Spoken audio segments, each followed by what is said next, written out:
রং বেরঙের নানা ফুল দিয়ে চা বানিয়ে বগুড়ায় সারা ফেলে দিয়েছে রৌনক হোসেন মুরাদ নামের এক চা বিক্রেতা। শহীদ জিয়াউর রহমান মেডিকেল কলেজ হাসপাতালের সামনে ৩০ বছর ধরে চা বিক্রি করলেও মুরাদের ভাগ্যের চাকা ঘুরে যায় গেল ২ বছর যাবৎ অপরাজিতা ফুলের চা বিক্রির মাধ্যমে। মুরাদের দোকান টুকিটাকি স্টোরে এখন তার মাসিক আয় ৩৫ থেকে ৪০ হাজার টাকা।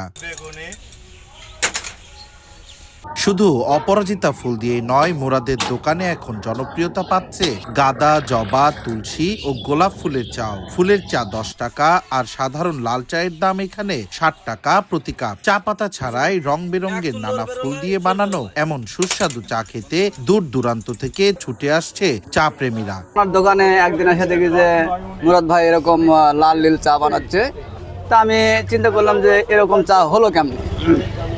ওনাকে জিজ্ঞেস করলাম, উনি একটা গাছ দেখালো, যে এই গাছের ফুল দিয়ে এরকম এরকম হয়। মোটামুটি প্রথম দিকে অল্প সংখ্যক লোকজন আপনার এখানে আসতো।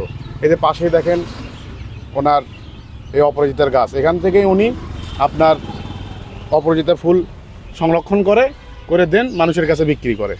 আমরা মোটামুটি বছর ২ হলে ওনারা এখান থেকে চাটা খাই। এটাতে কোনো রং থাকে না, সরাসরি একদম কেমিক্যাল মুক্ত চা, যা স্বাস্থ্যের জন্য ভালো। আশা বড় কাকার থেকে চা খাই, মানে ঘুম যে ক্লান্তি, চা খাওয়ার পর অটোমেটিকই সেই ক্লান্তিটা দূর হয়ে যায়।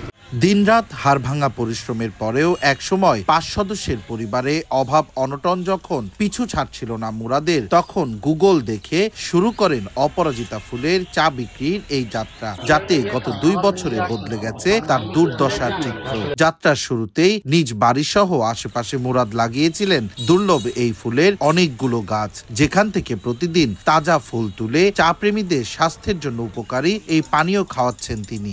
আমি এই লাল চা, অপরাজিতা ফুলের চা, জবা চা, গোলাপ ফুলের চা, গাঁদা ফুলের চা বিক্রি করি।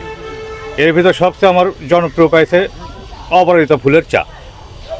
আর এই চাটা আমি শিখছি আমি গুগল দেখে, কারণ গুগলে দেখলাম যে চার ২ কালার, তো চিন্তা করলাম মানুষের অসুখও ভালো হয়, মানুষও সুস্থ থাকে, সব কিছুই হয়। এই চা বিক্রি করলে আমারও লাভ হবে, ওরও যারা অসুস্থ তাদেরও লাভ হবে। শীতকালে ফুল কিছুটা কম পাওয়া আর দোকানের স্থানটি সড়ক থেকে ভিতরে হওয়ার কারণে কিছুটা প্রতিবন্ধকতায় রয়েছেন মুরাদ, তবে স্বপ্ন দেখছেন আগামীতে বড় পরিসরে ফুলের চায়ের দোকান চালু করার। আমি ২ বছর হলে ফুলের চার ব্যবসা শুরু করছি, তো ফুলের চার সারা ভালো পাইছি। আর আমার পরিবারে আমার ছেলে মেয়ে, আমরা ২ জন আর আমার মা, ৫ জন আছি। আয় মোটামুটি ভালো হয়। আর দোকানটা হয়ে গেছে পিছনে, তো যার ফলে লোকজন কম আসে, দোকানটা চিনতে পারে না যে কই দোকান, খুঁজে চলে যায়। দোকানটা যদি সামনে হতো তাহলে ভালো হতো। আগামীতে যে স্বপ্ন দেখি যে দোকানটা যাতে আমি আরও বড় করতে পারি, পরিসর করতে পারি, ২-৪টা কর্মচারী খাটায় যদি আমি এই ফুলের চার ব্যবসা করতে পারতাম তাহলে আরও ভালো হতো। এই যে শীতকালে ফুল খুব কম ফোটে, অপরাজিতা ফুল ফোটে না বললেই চলে। তারপরেও আমার বাসায় গাছ আছে, আর সাইডে গাছ আছে, আনসার ক্যাম্পের সামনে গাছ লাগাইছি, ওখান থেকে ফুল সংগ্রহ করি। চা পাতা ছাড়া অপরাজিতা ফুল দিয়ে বানানো এই গরম পানীয় আসলেও স্বাস্থ্যের জন্য উপকারী কিনা জানতে চাইলে এই চিকিৎসক জানান ফুলটির নানা গুণাগুণের কথা। সাধারণ মানুষকে অনুপ্রাণিত করলেন ভেষজ নির্ভরশীলতা তৈরির বিষয়েও। আর অপরাজিতা আর যে উপকারিতা, এটা আমাদের সেই অ্যারাব সায়েন্স থেকে শুরু করে বর্তমান পর্যন্ত এটা স্বীকৃত।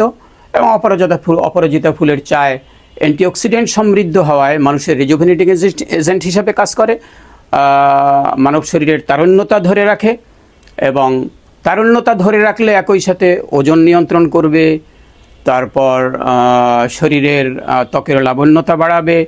ঠিক একইভাবে গাঁদা ফুলের অবস্থাও একই রকম, যে এটা শরীরে চর্মরোগ সারাতে সাহায্য করবে, চর্মের ত্বকের গ্লো বাড়াবে এবং হজমে সহায়তা করবে। ছোট্ট একটি উদ্যোগ বদলাতে পারে মুরাদের মতো খেটে খাওয়া অনেক মানুষেরই ভাগ্যের চাকা। তাই তো হার না মেনে জীবনে চলমান থাকুক এগিয়ে যাওয়ার প্রচেষ্টা। দিন শেষে সফলতার দেখা পাক সকলেই।